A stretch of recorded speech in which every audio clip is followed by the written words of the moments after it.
السلام علیکم ورحمۃ اللہ وبرکاتہ۔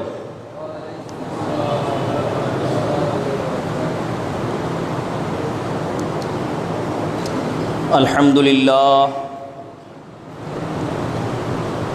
للہ نحمدہ ونصلی ونسلم علی رسولہ النبی الامین المکین الحنین الکریم الرؤوف الرحیم، اما بعد فاعوذ باللہ من الشیطان الرجیم، بسم اللہ الرحمن الرحیم۔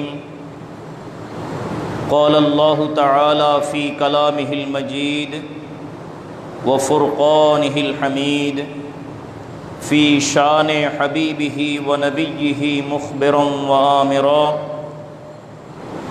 ان اللہ وملائکتہ یصلون علی النبی یا ایہا الذین آمنوا صلوا علیہ وسلموا تسلیما، صلی اللہ علی سیدنا محمد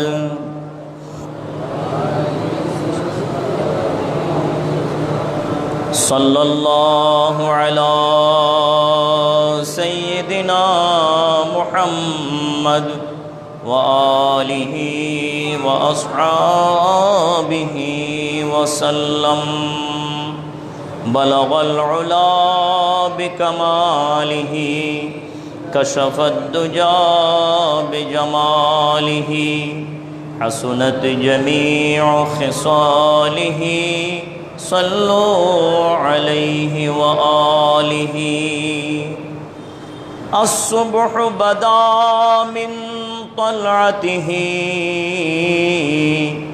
واللیل دجا من وفرته، فاق الرسلا فضلا وعلا، اہد السبلا لدلالته، بلغ العلا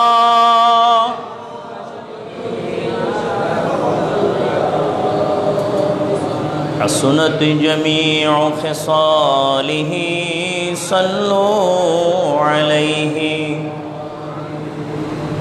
ان نلت ریح الصباح یوما الی ارض الحرم، بلغ سلامی روضة فیہا النبی المحترم، بلغ العلا بکمالہ، کشف الدجا بجمالہ، حسنت جمیع خصالہ، صلوا علیہ وآلہ۔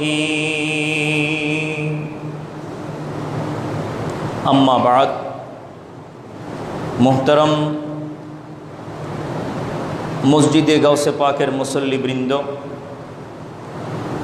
আল্লাহ রাব্বুল আলামিনের মহান দরবারে অসংখ্যবার শুকর আদায় করে এবং আল্লাহর প্রিয় হাবিব সরকারে দো আলম নূরে মুজাসসম জনাবে রসুল খুদা সৈয়দুনা ও নবীনা ও মৌলানা মুহাম্মদুর রসুল্লাহ সাল্লাল্লাহু আলাইহি ওয়াসাল্লামার আলিশান নুরানি দরবারে অগণিতবার দুরুদ ও সালাম আরজ করে আজকের জুমার খুতবার পূর্বে সংক্ষেপ আলোচনা আপনাদের সামনে পেশ করছি।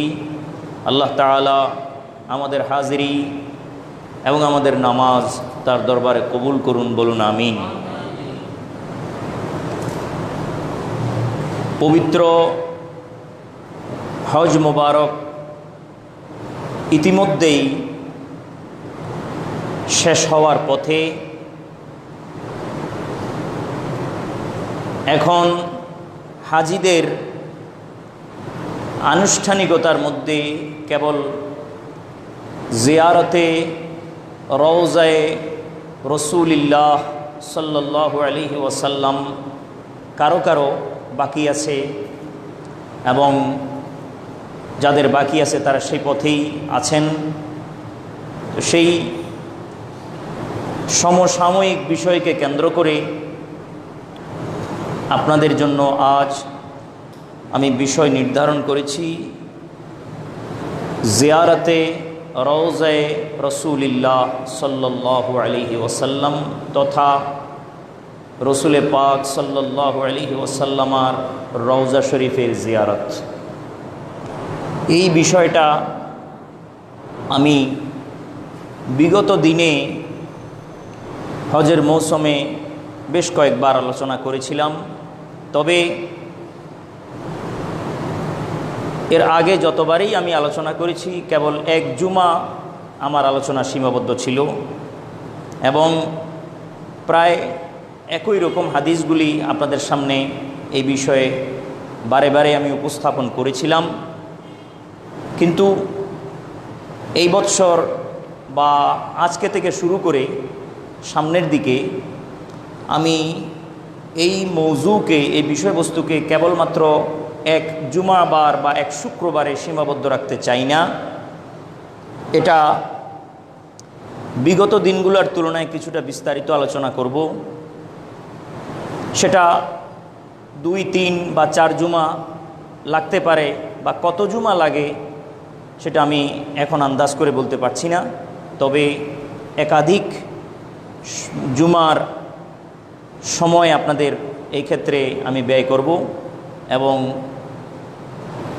আগের তুলনায় কিছুটা এক্সটেন্ড করে বিস্তারিতভাবে এই বিষয়ে আপনাদের সামনে আলোকপাত করার চেষ্টা করছি। তো এই লক্ষ্যকে সামনে রেখে আজকে যে বিষয়টা আপনাদের সামনে পেশ করার নিয়ত করেছি, এই মৌজুর উপরে, এই বিষয়বস্তুর উপরে আজকে যে কথাটা আপনাদের সামনে উপস্থাপন করার চেষ্টা করছি সেটা হলো হুজুর সাল্লাল্লাহু আলাইহি ওয়াসাল্লামার রওজা মুবারকে গিয়ে কোনো ব্যক্তি যে সালাম আরজ করবেন অথবা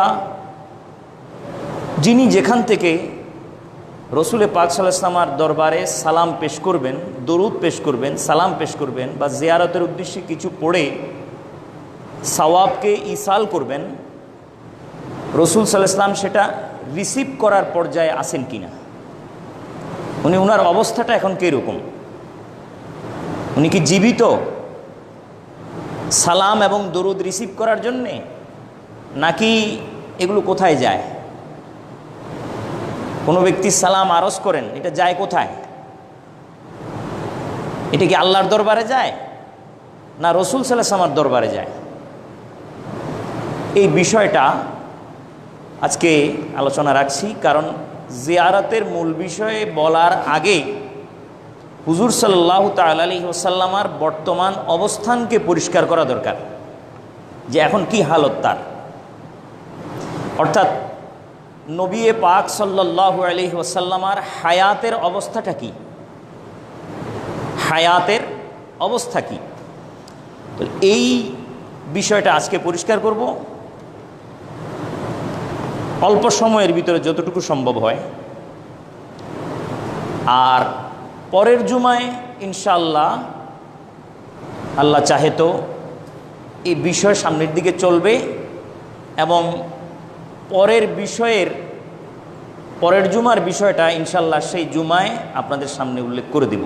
আজকে যদি আমার মাথায় আছে আমি এটা না বলাটা পছন্দ করতেছি, যে এখানের যে ইন্টারেস্টটা আছে ওটা বাকি থাকুক, ইনশাআল্লাহ সামনের জুমার বিষয়বস্তু আপনাদেরকে আজকের মতো জানিয়ে দিব। বাস আজকে এতটুকু শুনুন যে রসুল সাল্লাল্লাহু আলাইহি ওয়াসাল্লামের বর্তমান অবস্থান বা অবস্থা কি, সালাম দরুদ রিসিভ করার মতো অবস্থা তার কেমন আছে এই বিষয়ে। তো ফলশ্রুতিতে আমি প্রথমে কোরআনে পাকের একটা আয়াত আনতেছি, এরপরে হাদিসগুলো ধীরে ধীরে আনবো, একসময় আপনাদের সামনে বিষয়টা পরিষ্কার হয়ে যাবে। আল্লাহ রাব্বুল আলামিন সূরা নাহলে আরজ করেন, উল্লেখ করেন, সূরা নাহলে আল্লাহ তাআলা কোরআনে পাকের আয়াত নাজেল করে বলছেন, ওয়ায়াউমা নাবআসু ফি কুল্লি উম্মাতিন শাহীদান আলাইহিম মিন আনফুসিহিম ওয়া জি'না বিকা শাহীদান আলা হাউলায়ে। সূরাতুন নাহল আয়াত নম্বর 89, 89। আয়াতের তর্জমা শুনুন। আল্লাহ তাআলা বলেন, ওয়াইয়াউমা নাবআসু ফি কুল্লি উম্মাতিন শাহীদান আলাইহিম মিন আনফুসিহিম, এবং সেই দিন অর্থাৎ কিয়ামতের দিন, রোজে কিয়ামত, রোজে হাসর, নাবআসু আমি বে'সত করাবো, হাসরের ময়দানে আমি উঠাবো, ফি কুল্লি উম্মাতিন শাহীদান আলাইহিম, প্রত্যেক উম্মতের মধ্য থেকে একজন শাহীদ, সাক্ষীদাতা, আলাইহিম তিনি তাদের মধ্য থেকে হবেন, আলাইহিম তাদের ব্যাপারে সাক্ষী দিবেন, মিন আনফুসিহিম তাদের মধ্য থেকে হবেন। অর্থাৎ আল্লাহ তাআলা বলেন যে প্রত্যেক উম্মতের মধ্যেকার একজন ব্যক্তিকে আমার নিকটে তাদের কৃতকর্মের ব্যাপারে সাক্ষীদাতা হিসাবে আমি একজন মানুষ তাদের মধ্য থেকে উঠাবো। তাহলে আদম থেকে নিয়ে হযরত ঈসা আলাইহি ওয়াসাল্লাম পর্যন্ত, বরং নবী মুহাম্মদুর রাসূলুল্লাহ সাল্লাল্লাহু আলাইহি ওয়াসাল্লাম পর্যন্ত যত উম্মাম গিয়েছেন এবং যাচ্ছে, তাদের মধ্য থেকে একজন ব্যক্তিকে আল্লাহ তাআলা সাক্ষীদাতা হিসেবে কিয়ামতের ময়দানে নির্বাচন করবেন, গ্রহণ করবেন, যে ব্যক্তি তাদের পক্ষে সাক্ষী দিবে বা তাদের ব্যাপারে সাক্ষী দিবে আল্লাহর দরবারে, তাদের কর্মের ব্যাপারে, তাদের কৃতকর্মের আল্লাহর নিকটে একজন, কমপক্ষে একজন ব্যক্তি। এই আয়াতের অর্থের দিকে লক্ষ্য করলে দেখা যায় একজন ব্যক্তি সাক্ষী দিবেন।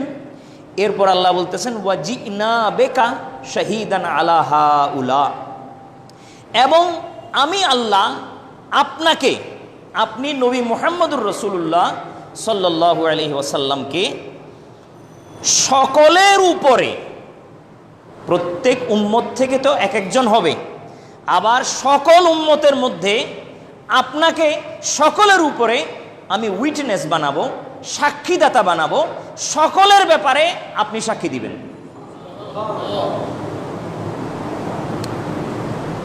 এখন সাক্ষী দিতে হলে দুইটা জিনিস দরকার, এসেনশিয়াল, মোস্ট এসেনশিয়াল। একটা হলো ঘটনার স্থলে উপস্থিত থাকা, এটা দরকার, না হলে সাক্ষী কিভাবে দিবেন। আরেকটা হলো স্বচক্ষে অবলোকন করা। সাক্ষী দিতে হলে এই দুইটা জিনিস দরকার, না হলে সাক্ষীর দাতার সাক্ষী গ্রহণযোগ্য হবে না। এই দুইটা যদি তার নিকটে বজায় না থাকে, সাক্ষীর স্থলে উপস্থিত থাকতে হবে, মানে ঘটনার স্থলে, যে জায়গায় ঘটনাটা ঘটেছে, যে ঘটনার ব্যাপারে তিনি সাক্ষী দিবেন, ওই জায়গায় তাকে উপস্থিত থাকতে হবে এবং স্বচক্ষে তা দেখতে হবে, ঘটনা স্বচক্ষে দেখতে হবে। এই দুইটা বিষয় ছাড়া কোনো ব্যক্তি অপর বিষয়ের ব্যাপারে সাক্ষী দিতে পারে না। এখন আল্লাহ তাআলা বলতেছেন, সকল উম্মতের উপরে আপনাকে আমি সাক্ষীদাতা হিসেবে কিয়ামতের ময়দানে আমি পেশ করব। তাহলে রাসূল সাল্লাল্লাহু আলাইহি ওয়াসাল্লাম যদি সমস্ত উম্মতের ব্যাপারে এবং নিজের উম্মতের মধ্যে শামিল আছেন, যদি তাদের কৃতকর্মের ব্যাপারে আল্লাহর দরবারে তাকে সাক্ষী দিতে হয়, উইটনেস হিসাবে তাকে আল্লাহ তাআলা পেশ করতে হয়, দাঁড়া করাতে হয়, তাহলে রসুলকে সমস্ত উম্মতের কর্মকাণ্ডের ব্যাপারে ধারণাও রাখতে হবে, স্বচক্ষে তা অবলোকনও করতে হবে, ঘটনাস্থলে তাকে উপস্থিত থাকতে হবে, না হলে তিনি সাক্ষী দিবেন কিভাবে? তাহলে সাক্ষী দিতে হলে তাকে জীবিত থাকতে হবে। এখান থেকে এটা বাহির হয়, এই আয়াত থেকে এটা সাবেত হয়, প্রতীয়মান হয়। অস্বীকার করার কোনো অবকাশ এখানে আমি দেখতেছি না, এবং কেউ দেখে নাই, আশা করি আপনারাও দেখবেন না। যদি বলেন যে তাহলে তার মৃত্যু, হ্যাঁ, এ বিষয়ে আমি আসব, আলোচনা করব, বরং এখনই আলোচনা করে দিই। আল্লাহ তাআলা বলেন, কুল্লু নাফসিন যায়কাতুল মাউত, প্রত্যেক নফসকে মৃত্যুর স্বাদ ভোগ করতে হবে। এটা হলো মৌতের ব্যাপারে আল্লাহর আয়াত। তাহলে মৃত্যু এটা স্বাদের বিষয়, টেস্ট লাভ করার বিষয়, জায়কা। আর টেস্টের ব্যাপারটা আপনারাই বলুন, আপনাদের জিহ্বায় যখন কোনো কিছুর টেস্ট আসে, সেই টেস্ট কি জিহ্বার সাথে সারা জীবন লেগে থাকে নাকি? এক সময় চলে যায় না? যে কোনো টেস্ট, তিতা হোক, মিঠা হোক, ঝাল হোক, পানসে হোক, যে কোনো স্বাদ, ওটা জিহ্বায় আসার পর কি লেগে থাকতে দেখেছেন নাকি চলেও যায়? চলে যায়, পরে আবার স্বাদ গ্রহণ করলে আবার আসে, আবার সেটা চলে যায়। তাহলে স্বাদ গ্রহণ করাটা এটা যাওয়া আসার বিষয়, এটা স্টে করার বিষয় না। ঠিক মৃত্যু প্রত্যেক নফসকে আল্লাহ তাআলা তার স্বাদ ভোগ করাবেন। মৃত্যু একটা নফসের উপরে একবার ওয়ারেদ হবে, তার মানে এই নয় যে ওই নফস চিরকাল চির অবস্থায় সর্ব অবস্থায় মৃত্যু থেকে যাবে, এটার ওয়াদা আল্লাহ করেন নাই। মৃত্যুর স্বাদ ভোগ করার ওয়াদা করেছেন, কিন্তু মৃত্যু থেকে যাবে, মরে থেকে যাবে, এই ওয়াদা আল্লাহ তাআলা করেন নাই কোথাও। বরং আল্লাহ তাআলা এরকমও বলেছেন, কাইফা তাকফুরুনা বিল্লাহ ওয়া কুনতুম আমওয়াতান ফাহইয়াকুম সুম্মা ইউমীতুকুম সুম্মা ইউহয়ীকুম সুম্মা ইলাইহি তুরজাউন। আল্লাহ বলেন, কাইফা তাকফুরুনা বিল্লাহ, তোমরা কিভাবে আল্লাহর সাথে কুফরি করো। ওয়া কুনতুম আমওয়াতান, তোমরা ছিলে মুর্দা, তোমরা ছিলে মরা। ফাহইয়াকুম, অতঃপর তিনি তোমাদেরকে জীবিত করেছেন। আমরা ছিলাম মরা, কি করছেন আল্লাহ? জিন্দা করছেন। এই মরা থাকাটা কোথায়? এটা রুহের জগতে। এটা কোথায়? রুহের জগতে। তার মানে আমাদের বডির সাথে আমাদের জানকে এখনো ফিট করা হয়নি, এই কথা বলতেছেন। ওয়া কুনতুম আমওয়াতান বলে উদ্দেশ্য কি? যে আমাদের শরীরের সাথে, দেহের সাথে আমাদের রুহকে এখন আল্লাহ তাআলা সংযোগ করেননি। এরপর আল্লাহ বললেন, ফাহিয়াকুম, অতঃপর তোমাদেরকে আমি আল্লাহ তাআলা তোমাদেরকে জান দিয়েছেন, জিন্দেগি দিয়েছেন। এটা কোথায়? এটা মায়ের পেটে। এটা কোথায়? এটা মায়ের পেটে। মায়ের পেটে মানুষ 9 মাস 10 দিন কমপক্ষে জীবিত থাকেন কিনা? অবশ্যই। মানে আমি আম কথা বলতেছি, খাস কথা নয় যে মানুষ মায়ের পেটে মারাও যায়, সেগুলো না।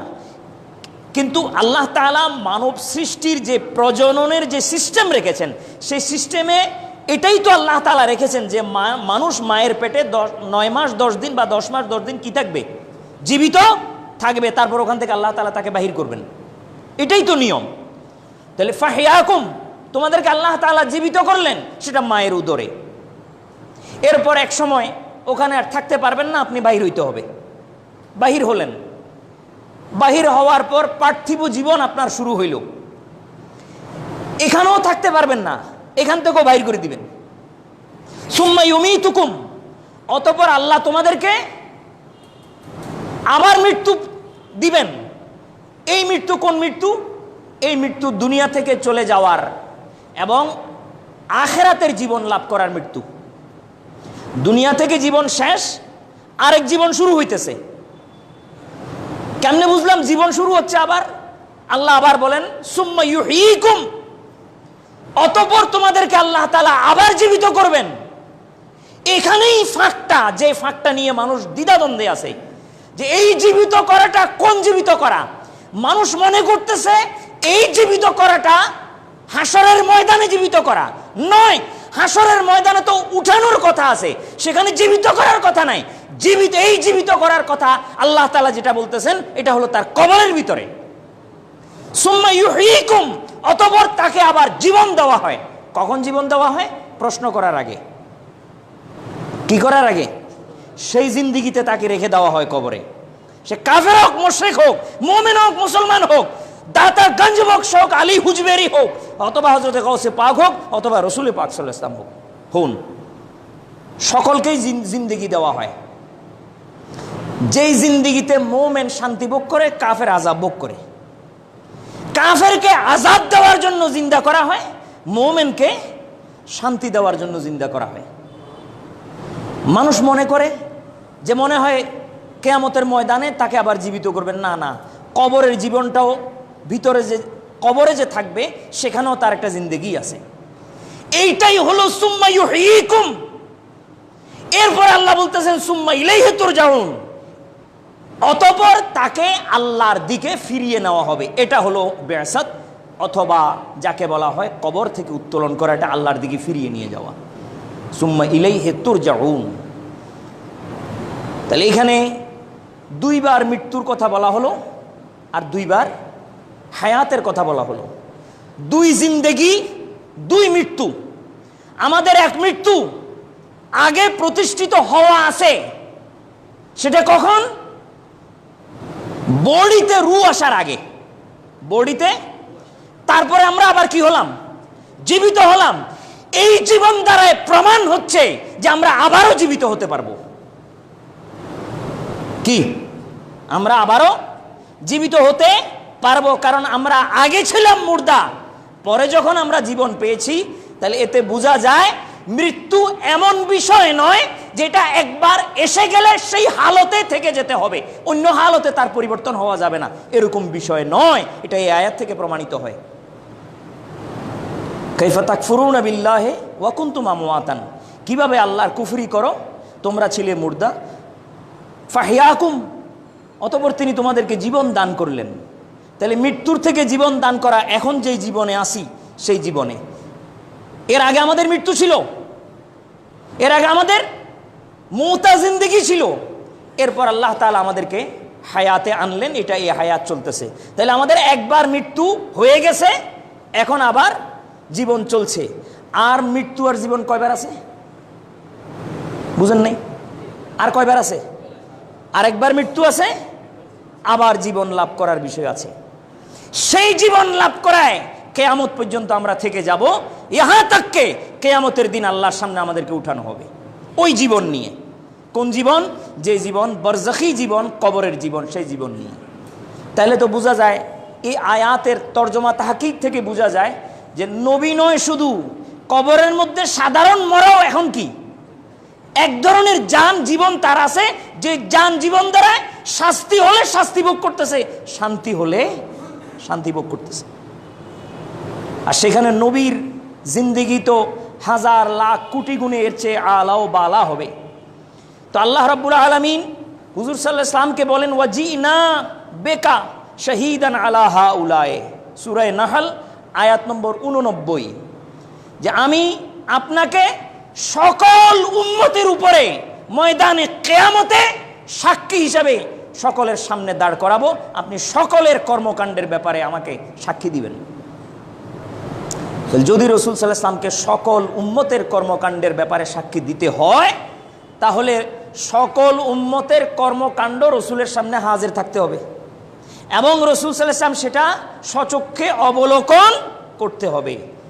যিনি এই বিষয়টা বুঝছেন তো বুঝেছেন আলহামদুলিল্লাহ, যিনি বুঝেন নাই, ময়দানে কিয়ামতে তার সাক্ষী দেওয়া দেখে সেদিন তার হোঁশ আসবে। তো সেখানে হোঁশ আসলে তো লাভ হবে না, হোঁশ আসা যাওয়ার জায়গা দুনিয়া। হোঁশ আসলে দুনিয়াতে কি লাভ হবে, কি ক্ষতি হবে, সেটা ফাইলিং হবে, এখানে ফাইলবদ্ধ হবে। কিয়ামতের ময়দানে কোনো আমল আল্লাহর দরবারে কি নয়, কবুল নয়। সেদিন আমল করতে করতে কপালে ঘেঁটা ফেলে দিলেও কাজ হবে না। হ্যাঁ, আপনারা তো বলেন অসময়ের 10 ফোঁটা আর সময়ের 1 ফোঁটা, এই কথাটা আপনারা বলেন কোনো বিষয় বোঝানোর জন্য। এটাও এখানেও সেই সেম বিষয়, যে আসলে এখান থেকে বুঝা আর কবর হাসরে গিয়ে বুঝা, দুই বুঝার মধ্যে বেশ কম আছে। তাহলে এই আয়াত থেকে সাবেত হয় হুজুর সাল্লাল্লাহু তাআলা আলাইহি ওয়াসাল্লাম উম্মতের আমলের ব্যাপারে সাক্ষী দিবেন বিধায় উনি সাক্ষী দেওয়ার জন্যে দেখতে হবে, আর দেখার জন্যে উনার হায়াত বাকি আছে, উনি জীবিত। শুধু একবার তার উপরে মৃত্যুকে ওয়ারেদ করা হয়েছে, মৃত্যু প্রতিষ্ঠিত করা হয়েছে। কেন? ইন্নাকা মাইয়িতুন ওয়া ইন্নাহুম মাইয়িতুন।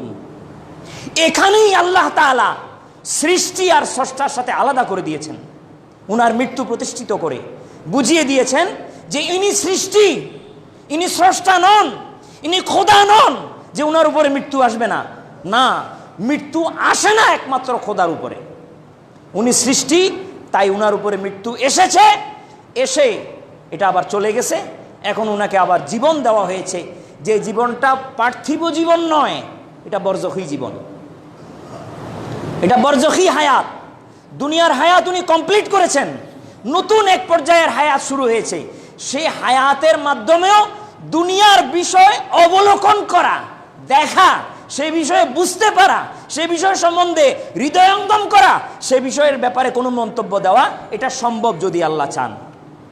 এটা সম্ভব যদি আল্লাহ চান। আল্লাহ চাইতে হবে, চাইলে সম্ভব। এই কথা যখন আমরা দলিল দিয়ে পেশ করি, তখন আমাদের মধ্যেকার একদল লোক এই কথা বলে যে যদি নবী পাক সাল্লাল্লাহু আলাইহি ওয়াসাল্লাম জিন্দা হন, তাহলে কবরের মধ্যে কোথায় পেশাব পায়খানা করতেছেন? বাথরুম কোথায়?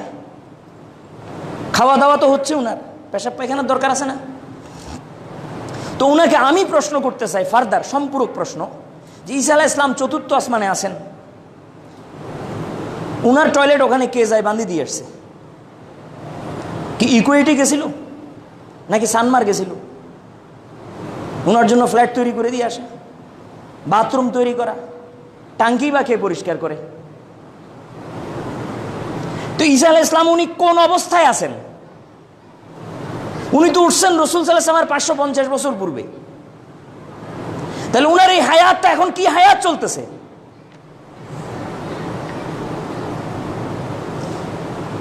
তো এটা আমাদের জানা রাখা দরকার। যখন বরজখী হায়াত চলে, তখন আল্লাহ তাআলা খানার ব্যবস্থা কোত্থেকে করেন? বেহেশত থেকে। কোত্থেকে করেন? বেহেশত থেকে। আর বেহেশতের খানা দানা খাওয়ার পর আপনিও পায়খানা করতে হবে না, নবীর কথা বাদে দিলাম। কি কি আপনারা ছোটকালে এগুলো পড়েন নাই যে বেহেশতি খানা খাওয়ার পর একটা ঢেকুর বের হবে, শরীর থেকে পসিনা বের হবে, হজম হয়ে যাবে? পড়েন নাই? আছে কি নাই? অবশ্যই আছে।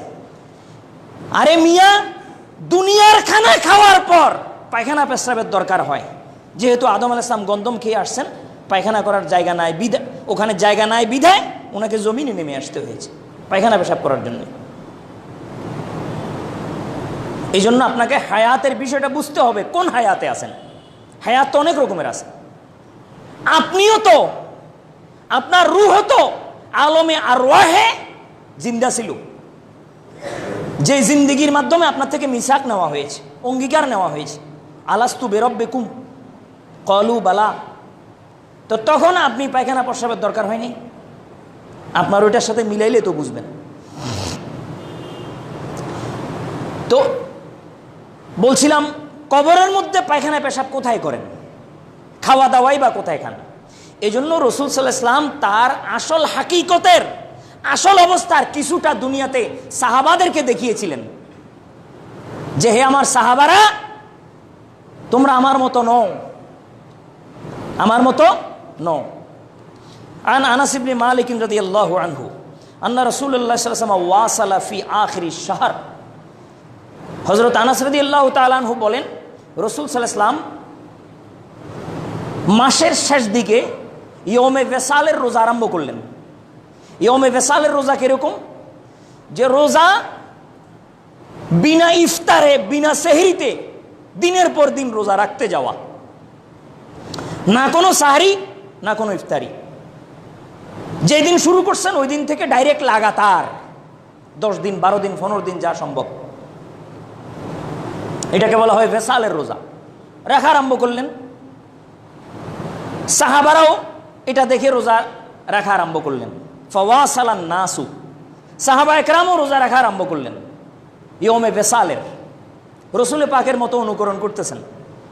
ফাবালাগা যালিকা রাসূলুল্লাহ সাল্লাল্লাহু আলাইহি ওয়াসাল্লাম, এই কথা বাতাসে উড়ে গিয়ে রসুল পাকের কান পর্যন্ত গেল যে সাহাবারাও ভেসালের রোজা রাখা আরম্ভ করছেন। তাদেরকে ডাকলেন, ডেকে বললেন লা তুয়াসিলু, তোমরা ভেসালের রোজা রাখিও না। সাহাবারা বললেন আনতা তুয়াসিলু ইয়া রাসূলুল্লাহ, যে ইয়া রাসূলুল্লাহ আপনি তো রাখতেছেন। তখন রাসূল সাল্লাল্লাহু আলাইহি ওয়াসাল্লাম বলেন যে লাউ মুদ্দা শাহরু লাওয়াসালতু ভেসালান ইয়াদাউল মুতাআম্মিকুনা তাআম্মুকাহুম।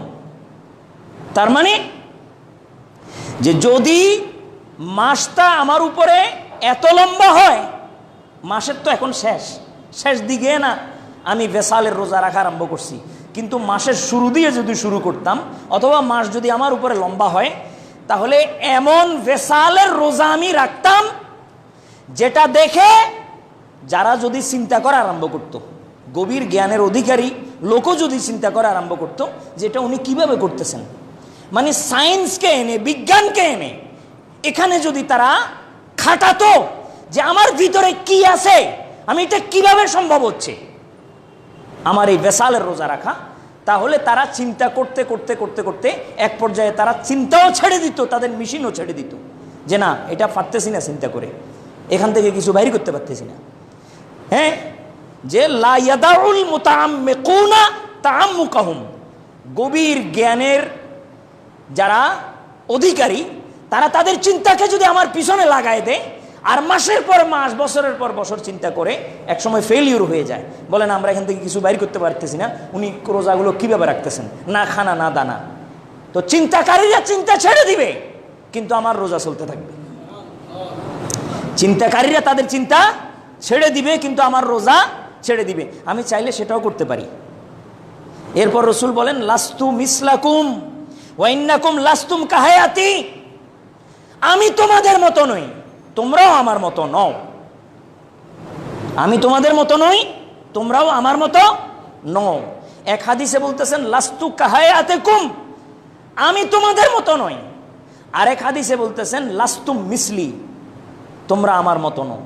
দোনো দিকে আল্লাহ রসুল বেড়া বাঁধি দিলেন যে না তোমরা আমার মতো, না আমি তোমাদের মতো। ইন্নী আবিতু ইউতিউনি রব্বি ওয়া ইয়াসকিনি, আমি এমনভাবে রাত্রি যাপন করি বা আমি এমনভাবে দিনাতিপাত করি যে আমার আল্লাহ আমাকে খাওয়ানো পানও করান, পানাহার করান, তোমরা দেখো না। অতএব তোমাদের মতো আমি নই। এটা তো রাসূল সাল্লাল্লাহু আলাইহি ওয়াসাল্লাম তার জীবদ্দশায় দেখাই দিয়েছেন যে উনি না খায় দিনের পর দিন থাকতে পারেন। এবার আপনি কবরের হিসাব করতেছেন যে উনি খান কোথায়। উনি যদি না খেতে আরম্ভ করেন তো ওনার না খাওয়ার উপরে জীবন চলতে থাকবে আর আপনি মরে যাবেন, উনি জিন্দা থাকবেন।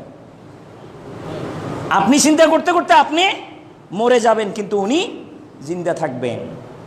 এই হলো হাকিকত হাল তার কবরের অবস্থা, যে ওখানে উনি কিভাবে জীবিত আছেন।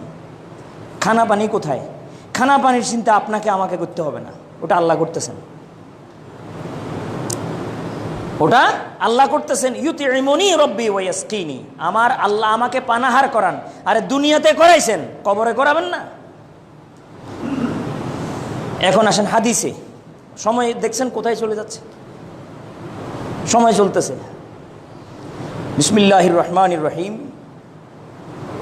আন আউস ইবনে আউসিন, বরং আবু ইয়ালার হাদিসটা আগে পড়ে দিই। আন আনাসিন রাদিয়াল্লাহু আনহু আন নবী সাল্লাল্লাহু আলাইহি ওয়াসাল্লাম ক্বালা আল আম্বিয়াউ আহইয়াউন ফি কুবুরিহিম ওয়া হুম ইউসাল্লুন। হযরত আনাস বিন মালিক রাদিয়াল্লাহু তাআলা আনহু বলেন রাসূল সাল্লাল্লাহু আলাইহি ওয়াসাল্লাম ইরশাদ করেন যে আল আম্বিয়াউ আহইয়াউন ফি কুবুরিহিম ওয়া হুম ইউসাল্লুন, সকল নবীরা আপন কবরে জীবিত, তারা সেখানে নামাজ আদায় করেন। তারা সেখানে কি করেন? নামাজ আদায় করেন। খেয়াল রাখবেন তাদের উপরে কিন্তু একবার মৃত্যু প্রতিষ্ঠিত হয়েছিল, এর মাধ্যমে আলাদা হয়ে গেছেন, তারা খোদা নন। তারা কি? তারা আল্লাহর সৃষ্টি নবী, বাস এখানে আলাদা হয়ে গেছে। এরপরে যদি ওনারা বাঁচতে বাঁচতে বাঁচতে বাঁচতে যদি আর কোনোদিন নাও মরেন, তারপরেও কোনোদিন ওনারা খোদা হইতে পারবেন না, কারণ একবার তার উপরে কি হয়ে গেছে? মৃত্যু এসে গেছে। ওই এসে যাওয়ার দ্বারাই খোদার সাথে বন্দার পার্থক্য হয়ে গেছে। ওনাকে মরে থাকতে হবে না, আমি বারবার আপনাদেরকে এই কথা বুঝাচ্ছি, উনাকে মুর্দা থাকতে হবে না। উনি জীবন পেয়ে গেলে খোদা হয়ে যাবেন না। উনি যদি আবার জীবিত হয়ে যান, কি হয়ে যাবেন না? খোদা হয়ে যাবেন না। এই হলো খোদা আর বন্দার ভিতরে পার্থক্য। কিন্তু এত সত্ত্বেও নবী কবরে জীবিত, নবী কবরে ওয়াহুম ইউসাল্লুন, এবং তারা কি করেন? হ্যাঁ, আমি আর আপনি কবরে জীবিত যদি থাকিও নেকামলের কারণে, অলি হয়ে দুনিয়া থেকে যাওয়ার কারণে, তো আমি ওখানে জীবিত থাকবো খাবার জন্য। কিসের জন্য? খাবার জন্য। আমার গাল থাকবে খাবার দিকে, কিন্তু নবীর মাথা এবং খেয়াল নামাজের দিকে। ওয়াহুম ইউসাল্লুন, তারা সেখানে নামাজ আদায় করেন। তারা সেখানে কি আদায় করেন? নামাজ আদায় করেন। চিন্তা করেন, নামাজ আদায় করতে হলে দাঁড়াতে হবে কিনা, বসতে হবে কিনা, হাত বাঁধতে হবে কিনা, হাত কানের লতি পর্যন্ত উঠাইতে হবে কিনা, এগুলি সবই তো আছে। গেল এই হাদিস, এটা ইমাম আবু ইয়ালা তার মুসনাদের মধ্যে উল্লেখ করেছেন, ইমাম বাইহাকি তার সুনানের মধ্যে উল্লেখ করেছেন। হাদিস সহি। হাদিস কি? সহি। কার মতে? বাকি সবার মতো তো আছে। বর্তমান হাল জামানার একজন আলেম যার নাম নাসিরউদ্দিন আলবানী, উনার মতে ওই হাদিস সহি। আন আউস ইবনে আউস রাদিয়াল্লাহু আনহু আস-সাকাফি আনিন নবী সাল্লাল্লাহু আলাইহি ওয়াসাল্লাম قال মিন আফজালি আইয়ামিকুম ইয়াউমুল জুমআহ ফাআকসিরু আলাইয়া আস-সালাতা ফীহি। রাসূল সাল্লাল্লাহু আলাইহি ওয়াসাল্লাম বলেন, তোমাদের মধ্যে যে দিনগুলো আছে ওই দিনের মধ্যে সবচেয়ে উত্তম দিন হলো জুমার দিন। ওই দিন তোমরা বেশি বেশি করে আমার উপরে দরুদ পড়ো। ফাইন্না সালাতাকুম মারুজাতুন আলাইয়া, কেননা তোমাদের দরুদ আমি নবীর কাছে পেশ করা হয়। আমি নবীর কাছে পেশ করা হয়। এখন সাহাবারা চালাক ছিলেন, হোশের মানুষ ছিলেন, যার কারণে প্রশ্ন করে উত্তর ক্লিয়ার করে গেছেন রসুল পাকের জবানে, যে ইয়া রাসূলুল্লাহ, আমরা তো আপনাকে মুর্দা মনে করি না, জীবিত মনে করি, এবং হালতে বরজখেও আপনাকে জিন্দা মনে করি, কিন্তু কিয়ামত পর্যন্ত আপনার ছেলেরা, আপনার সন্তানেরা, রুহানি সন্তানেরা, আপনার আওলাদেরা, অর্থাৎ আপনার উম্মতেরা কিয়ামত পর্যন্ত থাকবে, তাদের মধ্যে কেউ যদি মুর্দা মনে করে আপনাকে, এজন্য প্রশ্ন করতেছি, ক্বালু ইয়া রাসূলুল্লাহ কাইফা তুরাজু আলাইকা সালাতুনা ওয়া আনতা ক্বাদ আরমিতা, যে কিভাবে আমাদের দরুদ আপনার কাছে পেশ করা হবে, আপনি তো মাটির সাথে মিশে যাবেন। আপনাকে কবরে রাখা হলে আপনার বডি, আপনার দেহ মাটির সাথে কি হয়ে যাবে? মিশে যাবে, ফানা হয়ে যাবে, অস্তিত্বই বিলীন হয়ে যাবে। তখন আল্লাহর নবী সাল্লাল্লাহু আলাইহি ওয়াসাল্লাম এই প্রশ্নের উত্তর দিচ্ছেন, ক্বালা ইন্নাল্লাহা হাররামা আলাল আরদি আন তাকুলা আজসাদাল আনবিয়া, যে নিশ্চয়ই আল্লাহ তাআলা হারাম করে দিয়েছেন মাটির উপরে নবীদের জাসাদ, নবীদের বডিকে খাওয়া হারাম করে দিয়েছেন। ফানবিয়ুল্লাহি হাইয়ুন ফি কুবুরিহিম ওয়া হুম ইউরযাকুন, অতঃপর আল্লাহর নবীরা কবরের ভিতরে জীবিত এবং তারা সেখানে রিজিক লাভ করেন। কি লাভ করেন? হাদিস সহি, সোয়া হা ইয়ে হা, সহি। বানানে ভুল করলাম নি কোনো? কি রবিউল, বানান ভুল হয়েছে? সহি, হাদিস কি? সহি। আখরাজা আল আসবাহানি ফি الترغيب والترهيب عن انس بن مالك رضي الله عنه قال قال رسول الله صلى الله عليه وسلم من صلى علي في يوم الجمعة أو ليلة الجمعة 100 مرة من الصلاة قضى الله له 100 حاجة। হযরত রাসূল সাল্লাল্লাহু আলাইহি ওয়াসাল্লাম বলেন, যেই ব্যক্তি জুমার দিন আমি নবীর উপরে 100 বার দরুদ শরীফ পড়বে, আল্লাহ তাআলা, আল্লাহ রাব্বুল আলামিন তার 100টা হাজাত, প্রয়োজনকে আল্লাহ তাআলা পুরা করে দিবেন। 100টা হাজাতকে আল্লাহ তাআলা কি করবেন? পুরা করবেন। 70 হাওয়াইজা ফিল আখিরাতে ওয়া 30 ফিদ দুনিয়া, 100টার মধ্যে 30টা দুনিয়ায় পুরা করবেন আর 70টা আখিরাতের জন্য রাখি দিবেন। 70টা কি? আখেরাতের জন্য রাখি দিবেন, কারণ আখেরাতে দুনিয়ার তুলনায় সমস্যা বেশি হবে। এই জন্য আল্লাহ তাআলা ইনসাফ করেছেন, দুনিয়াতে 30টা সমস্যা পুরা করবেন, আখেরাতে 70টা সমস্যা পুরা করবেন। আল্লাহর নবী আরও বলেন এই হাদিসের শেষে, ওয়া ওয়াক্কালাল্লাহু বিযালিকা মালাকান ইয়াদখুলুহু আলা কবরিহি কামা তাদখুলু আলাইকুমুল হাদায়া। এই পারপাসে, এই কাজে, মানে কেউ দরুদ পাঠাবে রসুল পাকের উপরে, সেই দরুদটাকে বহন করে নিয়ে যাওয়া, রসুল পাকের কবরে প্রবেশ করানো, এই কাজের জন্য আল্লাহ তাআলা একজন ফেরেশতাকে তার কবরের উপরে মুকাররার করে দিয়েছেন। রসুল পাকের কবর মুবারকের উপরে নির্দিষ্ট করে দিয়েছেন যে এই ফেরেশতার কাজ হলো পৃথিবীর যেখানে দরুদ পড়ে তার দরুদকে নিয়ে রসুল পাকের কবরে ঢুকানো। আল্লাহ রসুল সাল্লাল্লাহু আলাইহি ওয়াসাল্লাম বলেন, কামা তাদখুলু আলাইকুমুল হাদায়া, ফেরেশতা এইভাবে আমার নিকটে দরুদগুলো নিয়ে আসে যেভাবে তোমরা একে অপরের নিকটে হাদিয়া নিয়ে যাও, ফেরেশতা এভাবেই আমার কাছে আমার কবরে এগুলো নিয়ে আসে। এবং এরপরে ইন্টারেস্টিং বিষয় এই জায়গায়, আমি হাদিসটা পুরোটা পড়ার, এর মধ্যে আপনারা আর খুব বেশি কিছু পান নাই, কিন্তু এইখানে এখন যেই জায়গাটা পড়তেছি এটা হলো আমার মহল ইস্তেশহাদ। আল্লাহর নবী বলেন, ইন্না ইলমি বাদা মৌতি কা ইলমি ফি হায়াতি, নিশ্চয়ই আমার ইলম, আমার জ্ঞান, আমার হোশ ও হাওয়াস, আমার বিবেক বুদ্ধি কবরের ভিতরে মৌতের পরে তেমনই আছে যেমন আমার জীবদ্দশায় ছিল। আমার ইলমটা ঠিক অবিকল আমার ইন্তেকালের পরে কবরে তেমনই আছে। এই হাদিসটা ইমাম দাইলামি তার মুসনাদ আল ফেরদাউসের ভিতরে উল্লেখ করেছেন এবং ইমাম তাবরানি তার জামে আল কবিরের ভিতরে উল্লেখ করেছেন। হাদিস নিয়ে কোনো কথা নাই, তবে কথা সবাই না বললেও কেউ কেউ বলছেন। যারা বলছেন তাদের হিসাব আল্লাহর কাছে তারা জমা দিবেন। হাদিস নম্বর 4, ইমাম আবু ইয়ালা তার মুসনাদের ভিতরে হাদিসটা উল্লেখ করেছেন। হযরত আবু হুরায়রা রাদিয়াল্লাহু তাআলা আনহুর সনদে আবু হুরায়রা বলেন, সামি'তু রাসূলুল্লাহ সাল্লাল্লাহু আলাইহি ওয়াসাল্লাম ইয়াকুল, যে রাসূল সাল্লাল্লাহু আলাইহি ওয়াসাল্লামকে আমি বলতে শুনেছি, ওয়াল্লাযী নাফসি বিয়াদি, নিশ্চয়ই আমার জান আল্লাহর হাতে, আর আল্লাহর কসম, ওই সত্তার কসম যে সত্তার হাতে আমি নবীর জান। তো নবীর জান কার হাতে? আল্লাহর হাতে। তো আল্লাহর কসম করলেন, বললেন, লায়ানজালান্না ঈসা ইবনে মারইয়াম আলা কবরি সুম্মা লাইন কামা আলা কবরি ফাকালা ইয়া মুহাম্মাদু লা উজিবান্নাহু, যে অবশ্যই ঈসা ইবনে মারইয়াম যেই দিন নামবে দুনিয়াতে, এরপরে আমার কবরে সে আসবে।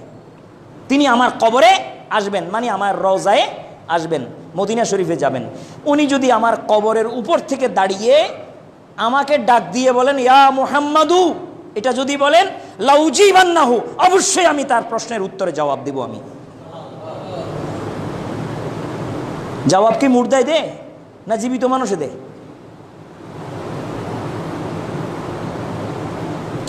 আখরাজাল হারিসু ফি মুসনাদিহি, মুসনাদে হারিস নামে একটা হাদিসের গ্রন্থ আছে। এক সময় এটাই ছিল মারজা, সকল মানুষ এটার দিকে রুজু হতেন। এরপরে তো বুখারী শরীফ বা অন্যান্য হাদিস চলে এসেছে। ওয়াবনু সাদ ফি তাবাকাতিহি, ইমাম ইবনে সাদ তার তাবাকাতের মধ্যে হাদিস উল্লেখ করেন। ওয়াল কাজী ইসমাঈল, এবং কাজী ইসমাঈল হাদিস উল্লেখ করেন। আন আবি বকর ইবনে আব্দুল্লাহ আল মুজানি قال قال رسول الله صلى الله عليه وسلم, হুজুর সাল্লাল্লাহু আলাইহি ওয়াসাল্লাম ইরশাদ করেন, আবু বকর আব্দুল্লাহ আল মুজানি রাওয়ায়াতকারী রাওয়ী, রাসূল সাল্লাল্লাহু আলাইহি ওয়াসাল্লাম ইরশাদ করেন, হায়াতি খায়রুল লাকুম ওয়া মামাতি খায়রুল লাকুম ওয়া ফি রাওয়ায়াতিন ওয়া ওয়াফাতি খায়রুল লাকুম, তু'রাজু আলাইয়া আমালুকুম ফামা কানা মিন হাসানিন হামিদতুল্লাহ ওয়া মা কানা মিন সাইয়্যিন ইস্তাগফারতুল্লাহ লাকুম। এই হাদিসটা ইমাম বাজ্জার সনদে সহি সহকারে, সহি সনদের মাধ্যমে তার মুসনাদের মধ্যে উল্লেখ করেছেন আব্দুল্লাহ ইবনে মাসউদের রিওয়ায়েতে।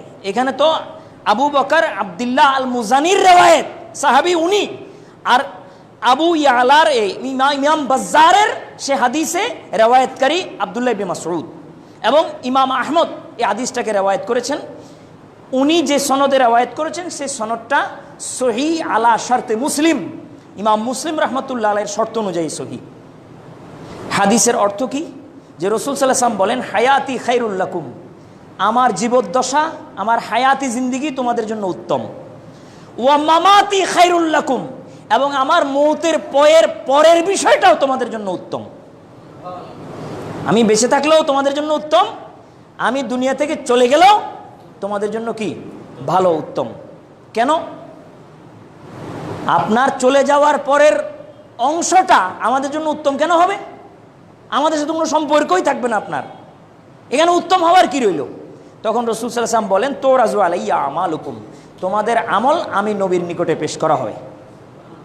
তোমরা যে যা আমল করো আগে ডাইরেক্ট যাইতো, এখন আমি দুনিয়া থেকে যাওয়ার পর আল্লাহর নিকট থেকে এটা দুনিয়া থেকে যাওয়ার আগে চেয়ে নিয়েছি যে আল্লাহ আমি চলে গেলে আমার উম্মতের আমল মদিনা শরীফ হয়ে আমাকে দেখায় তারপরে উঠাবেন। আমি দেখবো ওরা কি করছে, আমি দেখব, শুধু দেখবো না, দেখে কি করবো? দেখার কি আছে, কি করব দেখে?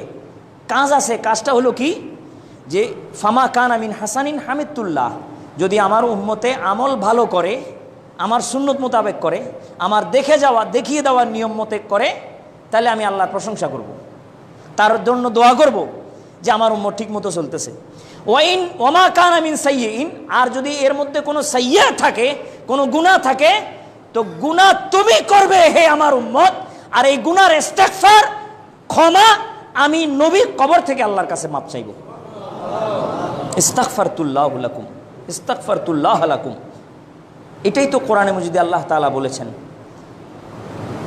ওয়ালাউ আন্নাহুম ইযলামু আনফুসাহুম জাউকা ফাস্তাগফিরুল্লাহ ওয়াস্তাগফারা লাহুমুর রাসূল লাওয়াজাদুল্লাহা তাওয়াবার রহিমা। এই আয়াত আগামী জুমায় পড়বো ইনশাআল্লাহ।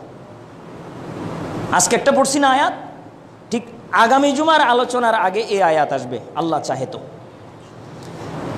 এই হাদিসটাকে একটু এক্সটেন্ড করে হযরত আনাস রাদিয়াল্লাহু তাআলা আনহু এই মর্মে আরেকটা হাদিস বর্ণনা করেছেন। সে হাদিস পড়ে আমি আজকের কথা শেষ করতে চাচ্ছি।